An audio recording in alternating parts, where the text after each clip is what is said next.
তো বন্ধুরা good morning. আজ রবিবারের বাজার, কিন্তু এমন ওয়েদার করে আছে মনে হচ্ছে কি সন্ধ্যা হওয়ার আগে। এই দেখো এক্ষুনি মনে হচ্ছে নামবে, আকাশ ভেঙে নামবে বৃষ্টি।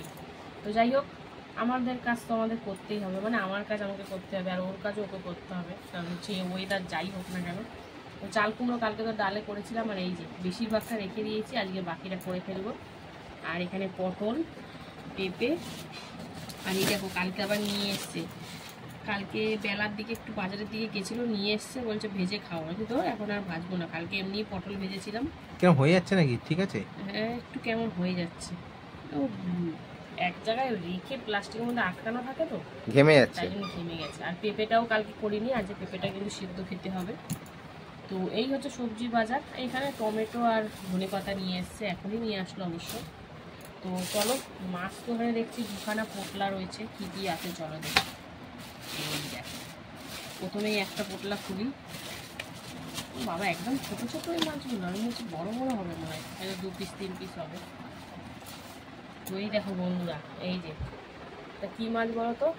এটাকে অনেকে ঢেলা ফাঁসা বলে, অনেকে বড় চোখ বলে। এই দেখো এই যে বড় বড় চোখ, এই জন্য অনেকে বড় চোখও বলে। সাইজটা একটু বড় হলে কাঁটাটা কম হয়, কিন্তু মাছগুলো বেশ টাটকা, শক্ত আছে মাছগুলো। তো এই হচ্ছে গ্যাসে, কিন্তু প্রচুর কাটা এই মাছে। আর এইটাই দেখি, ও কাটা বলে আমার মেয়ের জন্য দেখো কী নিয়ে এসছে। কী নিয়ে এসছে বলো তো? এই যে তেলাপিয়া, এই যে, কারণ এগুলো জ্যান্ত ছিল না গো, হ্যাঁ পুরো দেখেই মনে টাটকা। হচ্ছে একদম। এই যে দেখেছো ও বন্ধুরা, কাটতেই পারছে না, এত লাফাচ্ছে না। তো এই হচ্ছে, মানে মেয়ে যেহেতু এই মাছ খেতে পারবে না, কাটা ভর্তি, তাই এই মাছ মিশিয়ে নিয়ে এসছে। তো এই হচ্ছে রবিবারের বাজার। তো চলো, মাছ তো কেটে কুটেই পরিষ্কার করে দিয়েছে, তো শুধু ধুতে হবে ভালো করে। তো চলো, মাছ ভাজা এখন ধুয়ে ধায়ে তারপরে সবজি কাটতে বলবো। ওদিকে ভাত এক ফুটান দিয়ে বন্ধ করে দিয়েছে। তো বন্ধুরা, এই যে চাল কুমড়ো কেটে নিচ্ছি, একদম কচি চাল কুমড়ো। এই কচি কচি চাল কুমড়ো একটু মাছের মাথা, চিংড়ি মাছ দিয়ে হলে বেশ জমে যেত, কিন্তু এমনই মাছ এনেছে দেওয়া যাবে না এর মধ্যে। তো অনেকেই দেখি আবার সব কিছুতেই মাছ দিয়ে খায়, হয়তো তারা ভালো লাগে, আমরা খাই না সব কিছুতে, কিন্তু চাল কুমড়োতে দিলে মন্দ হবে না, কি বল? কি মাছ কিন্তু করবো না, তো আমরা আবার অন্য টাইপের একটু, মানে দেশি মাছ তো আমাদের এখানে খুব একটা পাওয়াই যায় না, তাই না বলো? হ্যাঁ, তাহলে ছোটো ছোটো দেশি মাছ দিয়ে করলে তাও ভালো লাগবে, যেগুলো জ্যান্ত ছোট ছোট। তো যাই হোক, এমনিই করে ফেলবো। বড়িটা রেখেছিলাম কবেকার, বড়িটা নষ্ট হয়ে গেছে, বড়িও দিতে পারবো না, এমনি নর্মালি করতে হবে। বড়ি নষ্ট হয়ে গেছে? হ্যাঁ, পোকা পোকা লেগে গেছে, অনেক দিন হয়ে গেলে না কেমন একটা হয়ে যায় জিনিস, ছাপটা পড়ে যায়, পোকা লেগে যায়। আর এইদিকে দেখো কি কেটে নিয়েছি, কাঁকরোল। কাঁকরোল তো আমি গোল গোল করেই বেসিক্যালি করি সব সময়, তো আজকে ভালো আমি একটু কুচিয়ে করি। গাগুলো যে অবস্থা, আজকে কিন্তু গাগুলো ফেলে ফেলেই করেছি। তো সবজি প্রায় শেষের দিকে চলে এসেছি কাটা, কটা কাঁকরোল রেখে দিয়েছি, আর পটল আজকে আর করবো না, রেখে দেবো, কালকে যা হবে হবে। এখন এই করতেই আমার সময় চলে যাবে, কারণ মাছ অতগুলো ভাজতেই অনেকটা সময় চলে যাবে, তারপরে তো এইগুলো আছে। আর এরপরে একটু পেঁপে কেটে নেব, তারপরে টুকিটাকি কাটাকুটি তো রয়েছেই, পেঁয়াজ টমেটো এসব রয়েছে, ধনে পাতা। তো এই দেখো চাল কুমড়ো কাটা কমপ্লিট, এবারে পেঁপেটা কাটি। এইটা আবার নাকি আম পেঁপে, আমের মতন দেখতে। তো চলো এটা একটু সেদ্ধ দেব, কাটি। এই দেখো, ঠিক আছে, পেঁপেটা পুরো আম পেঁপে, মনে হচ্ছে আম কাটলাম। তো সেদ্ধ দেবো, ওই জন্য একটু ছালটা ছাড়িয়ে প্রেশারে সেদ্ধ দেবো সবার লাস্টে, কারণ ও তো খাবে না। খাবা তুমি? না, মাঝে মধ্যে ইচ্ছা হলে খায়, নাহলে খায় না, কোনো ঠিক নেই। তো ওই জন্য শেষে দেবো, থাক লাস্টের দিকে হবে আস্তে ধীরে সুস্থে। তো কি বলবো আর, এরপরে তো টুকিটাকি কাটা রয়েছে, পেঁয়াজ টমেটো এইসব কাটবো। তো চলো, আর কি, সবজি কাটা শেষের দিকে চলে এসেছি, একদম সোজাসুজি এবার রান্নায় চলে যাবে। মাছ ভাজা তো বসিয়ে দিলাম, একটা মাছ লবণ হলুদ মাখিয়ে, মানে ভেলা খেতে যেটা বলে, এখানে মাছ ভাজা হচ্ছে, আর এখানে ভাত আরেক ফুটান দিতে বসিয়ে দিয়েছি, এক ফুটান হলেই গড় দেবো। তো চলো মাছটা ভেজে নিয়ে এপিট ওপিট করে লাল করে। এই মাছে ভীষণ কাটা, কিন্তু খেতে দারুণ টেস্ট। বন্ধুরা এই দেখো মাছ কিন্তু ভেজে নিলাম, কিন্তু কাঁচা মাছের তো অবস্থা একদম শোচনীয়। কী করবো, ঝোলের মধ্যে দিলে তো তোমার গুঁড়ো গুঁড়ো হয়ে যাবে। দেখো উল্টে পাল্টে ভাজতে যাই, ছাল ফাল সব উঠে একাকার। তো যাই হোক, ভেজে তো নিলাম, দেখা যাক কী করি। তো চলো, এইদিকে এটা ভাজা হয়ে গেছে, নামাবো। আর এইদিকে দেখো কালো জিরে ফোড়ন দিয়ে বসিয়ে দিলাম চাল কুমড়ো, সাথে একটু লঙ্কা দিয়েছি, কাঁচা লঙ্কা। তো চলো এটা হোক, তারপরে আস্তে আস্তে লবণ ফবণ সব দেবো। আগে এটা নাবাই, তারপরে বাকি ফ্যাসা মাছগুলো এরমভাবে ভেজে নেবো। চলো সঙ্গে থাকো বন্ধুরা। এই যে দ্বিতীয় দফায় ভাজতে বসিয়ে দিয়েছি, তো চলো ভেজে নেব। আর এদিকে কিন্তু দিয়ে দিলাম লবণ আর হলুদ দিয়ে, এখন কিন্তু সুন্দর করে মিশিয়ে নেব। লবণ দিয়েছি, জল তো ছাড়বেই। তো চলো সুন্দর করে মিশিয়ে রান্না করে নিই, সিদ্ধ হওয়া অবধি। ও আরেকটা জিনিসও দিতে লাগবে, দাঁড়াও সেটাও দিয়ে দিই। তো দেবো হচ্ছে অল্প করে একটু টমেটো, একদমই অল্প দিলাম। তো টমেটো দিয়ে এবার সুন্দর করে এটা রান্না করে নেব সিদ্ধ হওয়া অবধি, তারপরে তোমাদেরকে দেখাবো। এতে কিন্তু আর কোনো কিছু মশলাই পড়বে না, একদম সিম্পল। আমি লাউ চাল কুমড়ো সব একদম হালকাভাবেই করি। তো চলো এটা সুন্দর করে সেদ্ধ করে নিই, তারপরে তোমাদেরকে দেখাবো। অলরেডি জল ছাড়তে কিন্তু শুরু করে দিয়েছে, এই দেখো লবণ দিয়েছি, আর এই জলেই কিন্তু এটা ঢাকা দিয়ে আমি রান্না করে নেব। তো চলো দেখতে থাকো, সঙ্গে থাকো বন্ধুরা। এই যে কাঁচা মাছ তো ভাজা কমপ্লিট, এবারে কিন্তু তেলাপিয়া মাছ ভাজছি লবণ হলুদ মাখিয়ে। তো চলো এপিট ওপিট করে ভেজে নিই বন্ধুরা। এই যে তেলাপিয়া মাছ কিন্তু এপিট ওপিট করে ভেজে নিয়েছি। তো চলো নামিয়ে নেব, আর সাথে সাথে কিন্তু আরেক দফায় ভাজতে হবে।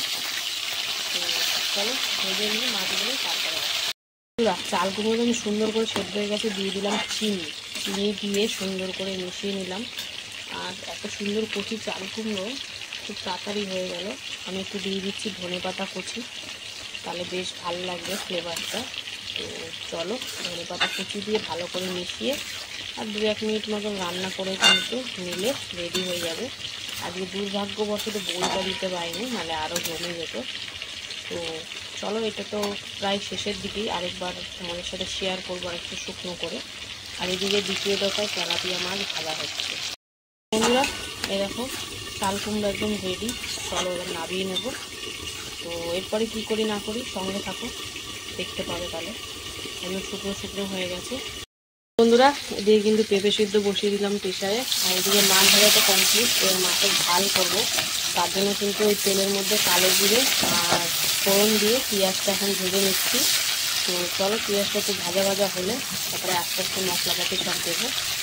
তো চলো পেঁয়াজটা ভেজে নিই, তারপরে পেঁয়াজটা হালকা করে ভেজে তুলে দিয়ে দিলাম টমেটো, লবণ আর হলুদ। এছাড়াও টমেটোটা তো নরম করে নিই, তারপরে আসছি বন্ধুরা। টমেটোটা নরম করে দিয়ে দিলাম, দেখো সর্ষে আর কাঁচা লঙ্কা বাটা। তো এটা দিয়ে হালকা একটু জলও দিয়েছি, এখন অল্প করে একটু কষিয়ে নেব, তারপরে আরও একটু জল দিতে হবে। তো চলো এটা একটু কষিয়ে নিই হালকা করে, তারপরে আসছি বন্ধুরা। এই যে হালকা করে সর্ষে কষিয়ে নিয়ে দিয়ে দিয়েছিলাম জল। তো জল দিয়ে তো সুন্দর করে ফুটিয়ে নিলাম। এবারে মাছগুলোকে দিয়ে দেওয়ার পালা। তো প্রথমে দিয়ে দিচ্ছে এখানে তেলাপিয়া মাছ। আজকে মাছ ভাজাগুলো না ঠিকঠাক না হলে আমার মন মেজাজ পুরো খারাপ হয়ে যায়। দেখো কি অবস্থা, ছাল ফাল উঠে একাকার হয়ে যাচ্ছে সব মাছের। এই কড়াইয়ের জন্য হচ্ছে না, প্রথমে ওই মাছটা ভাজলাম বলে হলো। তো যাই হোক, এই মাছটা প্রথমে ঝোলে দিয়ে একটু হালকা করে ফুটিয়ে নিই, তারপর ওই মাছ কটাও দেবো। তো এটা তুলে নিয়ে দেবো, কারণ ওই মাছের তো অবস্থা তোমরা দেখলেই একদম কাটা কোটাই দেখো বেরিয়ে যাচ্ছে। তাই ভাবছি এটা একটু তুলে নিয়ে তারপরে এটা আবার এই একই ঝোলেই দেবো, কিন্তু একটু আলাদা করে আর আলাদা বাটি করে রাখতে হবে, নাহলে কাটা কোটায় অবস্থা একদম খারাপ হয়ে যাবে। তো চলো মাছটা দিয়ে ফুটিয়ে নিই, তারপরে আসছি। মাছ দিয়ে তো সুন্দর করে ফুটিয়ে নিলাম। এবারে কিন্তু আমি এর মধ্যে দিয়ে দেবো ধনেপাতা কুচি। ধনেপাতা কুচি দিয়ে এবার আস্তে আস্তে করে এই মাছগুলোকে নাবিয়ে নেব, তারপরে এই ঝোলের মধ্যে আবার ওই মাছটা দেবো। তো আজকে একটু অন্যরকমভাবেই করছি, একই ঝোল কিন্তু একটু অন্যরকমভাবে করছি, নাহলে খুব অসুবিধায় পড়ে যাবো, কাটা কোটা বাচ্চা মানুষ খাবে। তো যাই হোক চলো এটা নাবিয়ে মাছগুলো তারপরে আসছে। মাছ আর ঝোল তো খানিকটা নাবিয়ে নিয়েছি। এবারে দিয়ে দেবো এর মধ্যে এই যে ফ্যাসা মাছ। তো সবগুলো তো আর ভাজা খাওয়া সম্ভব না, তাই দু একটা ভাজা রেখেছি, আর বাদ বাকি কিন্তু এই ঝোলে দিয়ে দিচ্ছি। এখন কাটা কোটা বেরিয়ে একাকার হয়ে যাবে। তো চলো এই ঝোলের মধ্যে দিয়ে সুন্দর করে ফুটিয়ে নিই, তারপরে আসি। এর মধ্যে একটু ধনেপাতা দিয়ে দেবো। কেমন যেন যে বেখাপ্পা একটা রান্না হয়ে গেল, কিছু করার নেই, কি করবো বলো, সব দিন তো সমান যায় না। তো যাই হোক, চলো এটাও নামিয়ে নেবো। এরপরে আরেকটা রান্নাও বাকি আছে। পেঁপে সিদ্ধ তো ওদিকে প্রেশারে হয়ে গেছে, এই যে দেখো প্রেশার বন্ধও করে দিয়েছি। এরপরে কাঁকরোল ভাজাটা রয়েছে, তো এটা নামিয়ে তারপরে আসছি। বন্ধুরাদের সঙ্গে থাকো। বন্ধুরা এখন কিন্তু কাঁকরোল ভাজা করবো, আর আগে কিন্তু কাঁকরোল শুধু না, কাঁকরোল কুচিয়ে আলু দিয়ে ভাজবো। তাই জন্য কিন্তু কালো জিরে ফোড়ন দিয়ে প্রথমে আলুটা একটু ভেজে নিচ্ছি হালকা করে, তারপরে কাঁকরোলটা দেবো। তো চলো আলুটা হালকা করে ভাজা হোক, তারপরে আসছি। আলুটা হালকা করে ভেজে দিয়ে দিলাম কাঁকরোল, আর সাথে কাঁচা লঙ্কা, লবণ আর হলুদ। ভাজা তো ভাজাতে আর কি দেবো। তো চলো সুন্দর করে মিশিয়ে এবং লাল লাল করে ভেজে নেব। তো এটাই শেষ রান্না, মানে আজকের মতন, এইবেলার মতন। তো চলো এটা পুরোপুরি হোক, তারপরে তোমাদের সাথে শেয়ার করবো। মেয়ে করে তাও অনেকগুলোই রান্নাই করে ফেললাম। তো চলো এটা ভাজা হোক, তারপরে এই দেখো কাঁকরোল আলু কিন্তু একটু সুন্দর করে বেশ লাল লাল করে ভেজে নিলাম। তো চলো সিদ্ধ হয়ে গেছে, এবার নামিয়ে নেব। তো এখানেই আমার রান্নাবান্না আজকের মতন কমপ্লিট। তো কেমন লাগলো আজকের রান্নাগুলো অবশ্যই কমেন্টে জানিও রবিবারের বাজারে। আর ভালো লাগলে লাইক কমেন্ট শেয়ার করে ফলো করে পাশে থেকো। তো চলো টাটা, আবার দেখাবে দুপুরে খাওয়ার ভিডিওতে। হ্যালো বন্ধুরা, শুভ দুপুর। তো প্রতিদিনকার ন্যায় কিন্তু দুপুরের খাবার নিয়ে চলে এসেছি। তো আজকে হচ্ছে রবিবার, তো রবিবার মানেই তো একটু ভালো মন্দ খাওয়ার দিন। তো চলো আজকে মেনুতে কি কি রেখেছি ঝটাপট তোমাদেরকে বলে দিই। লাঞ্চ থালি তো প্রতিদিনকার ন্যায় সুন্দর করে সাজিয়ে নিয়ে আমি বসেই পড়েছি। তো এখানে রয়েছে দেখো গরম গরম ভাত, আজ কিন্তু থালায় একটুও জায়গা নেই। রয়েছে এক পিস মাছ ভাজা, রয়েছে এখানে চাল কুমড়ো ঘন্ট, রয়েছে এখানে কাঁকরোল আলু দিয়ে ভাজা, রয়েছে এখানে পেঁপে সেদ্ধ, তাও কাঁচা তেল আর লবণও নিয়ে নিচ্ছি, আর রয়েছে ফ্যাসা মাছের ঝাল সর্ষে বাটা দিয়ে। তো বুঝতেই পারছো খাওয়া দাওয়াটা জবরদস্ত হতে চলেছে একদম। তো প্রথমে পেঁপে সিদ্ধ দিয়ে খেয়ে নেবো, যেটা কাঁচা তেল আর লবণ দিয়ে মাখামাখি করে নিচ্ছি। কাঁচা লঙ্কা নিয়ে নিই, কাঁচা তেল আর লবণ দিয়ে শুধু খেয়ে নেবো। তো পেঁপে সিদ্ধটা কালকে খাওয়া হয়নি, তাই আজকে তো রাখতেই হবে। একদিন ছেড়ে একদিন খেলে বেশ ভালোই লাগে খেতে। তো চলো পেঁপে সিদ্ধ দিয়ে খাওয়া তো কমপ্লিট করে নিলাম। এবার খাবো কাঁকরোল আলু ভাজা দিয়ে। কাঁকরোল তো বেসিক্যালি আমি গোল গোল করে ভাজা খাই, তোমরা জানোই। তো আজকে কিন্তু একদম ছোলা টোলা মানে ছোকলা ফোকলা ছাড়িয়ে আলু দিয়ে একদম ঝিরিঝিরি করে কেটে ভেজে ফেলেছি, কালো জিরে ফোড়ন দিয়ে কাঁচা লঙ্কা দিয়ে। তো কাঁকরোল ভাজা সে যেভাবেই ভাজা হোক না কেন ভালোই লাগে খেতে, আর এই দানাগুলো তো আসল, তাই না? তো কাঁকরোল ভাজা দিয়ে খাওয়া কমপ্লিট। একটু মাছও খেয়ে নিয়েছি কাঁকরোল ভাজা দিয়ে খেতে খেতে। তারপরে এবারে খাবো চাল কুমড়ো ঘন্ট, যেটা টমেটো আর ধনেপাতা দিয়ে ঘন্ট করেছি। একদম কচি চাল কুমড়ো, বেশ ভাল লাগছিল খেতে। আর সাথেই মাছ ভাজা।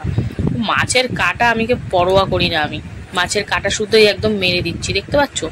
দারুণ লাগছে কিন্তু খেতে, একদম মুচমুচে করে ভেজেছি, তাই কাটা ফাটা অত লাগছেও না। তো বেশ ভালো লাগছে চাল কুমড়ো দিয়ে মেখে মাছ ভাজা দিয়ে খেতে। তো চাল কুমড়ো দিয়ে খাওয়া কমপ্লিট। এবার কিন্তু ভাতটা যে কটা আছে একদম কাছে টেনে নিলাম, অল্প অল্প করে সব কিছু দিয়ে খাওয়ার চেষ্টা করছি। তো এবারে হচ্ছে মাছের ঝাল। এত কিছু খেয়েছি, পেটে আর জায়গাটা খুবই কম, তাও এটা তো খেতেই হবে। এটা হচ্ছে সর্ষে বাটা দিয়ে ফ্যাসা মাছ যেটা ভাজা রেখেছিলাম ওটারই ঝাল। তো কাটা থাকলেও এই মাছে কিন্তু দারুণ টেস্ট, যারা খেয়েছো তারা কিন্তু জানো। তো বেশ ভালো লাগছে সর্ষে বাটা দিয়ে, টমেটো ধনেপাতা দিয়ে বেশ সুন্দর লাগছে। আর সর্ষে বাটা মাছের ঝাল তো বেশ ভালোই লাগে। তো চলো এইভাবেই চললো আজকের আমার খাওয়া দাওয়া। তো রবিবারে দুপুরের খাওয়া দাওয়াটা কেমন হলো অবশ্যই কমেন্টে জানিও। আর ভালো লাগলে লাইক কমেন্ট শেয়ার করতে কিন্তু একদম ভুলো না। যারা যারা ফলো করোনি এখনই ফলো করে নাও। তো চলো ভিডিওটা এখানেই শেষ করছি। তো সবাই সুস্থ থেকো, ভালো থেকো, এখনের মতন।